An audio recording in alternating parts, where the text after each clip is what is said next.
Nisha केसवर Hindi with GK में आज हम पारिस्थितिक से संबंधित महत्वपूर्ण प्रश्नों की श्रृंखला में आगे के क्वेश्चन को पढ़ते हैं। प्रश्न, परितंत्र शब्द का प्रतिपादन किसने किया? एजी टॉन्सले ने। परितंत्र शब्द का प्रतिपादन किस वर्ष किया गया? 1935। इकोसिस्टम क्या है? परितंत्र क्या है? जीवों एवं उनके भौतिक पर्यावरण की क्रियात्मक इकाई है। जीवों के वितरण को प्रभावित करने वाला प्रमुख अजैविक कारक कौन सा है? तापमान। पृथ्वी पर जीवन के लिए सबसे आवश्यक प्राकृतिक संसाधन कौन सा है? जल।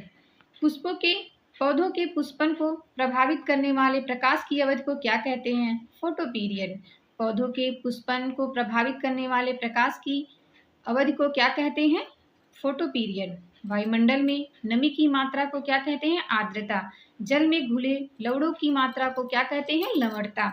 ऊंचाई बढ़ने पर सामान्यतः कौन सा पर्यावरणीय कारक घटता है? तापमान घटता है। पृथ्वी पर प्राप्त सौर ऊर्जा का प्रमुख स्रोत क्या है? सूर्य है। जैविक कारकों में क्या शामिल है? उत्पादक, उपभोक्ता और अपघटक मिलकर जैविक कारकों का निर्माण करते हैं।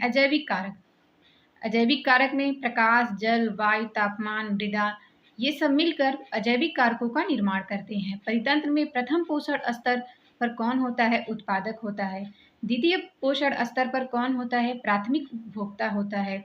प्राथमिक उपभोक्ता सामान्यतः किस प्रकार के जीव होते हैं? शाकाहारी जीव होते हैं। प्राथमिक उपभोक्ता हमेशा शाकाहारी होते हैं। तृतीय पोषण स्तर पर कौन होता है? द्वितीयक उपभोक्ता। शीर्ष उपभोक्ता सामान्यतः कौन होते हैं? शीर्ष उपभोक्ता सामान्यतः मांसाहारी होते हैं।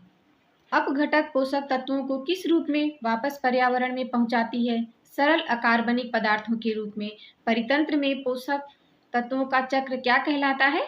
पोषक चक्र कहलाता है। पर्यावरण संरक्षण का प्रमुख उद्देश्य क्या है? प्राकृतिक एवं पारिस्थितिक संतुलन को बनाए रखना पर्यावरण संरक्षण का प्रमुख उद्देश्य होता है। जैव विविधता में कमी का सबसे बड़ा प्रभाव किस पर पड़ता है? परितंत्र की स्थिरता पर सबसे बड़ा प्रभाव पड़ता है। प्राकृतिक संसाधनों का संरक्षण किसके लिए आवश्यक है? यह सतत विकास के लिए आवश्यक है।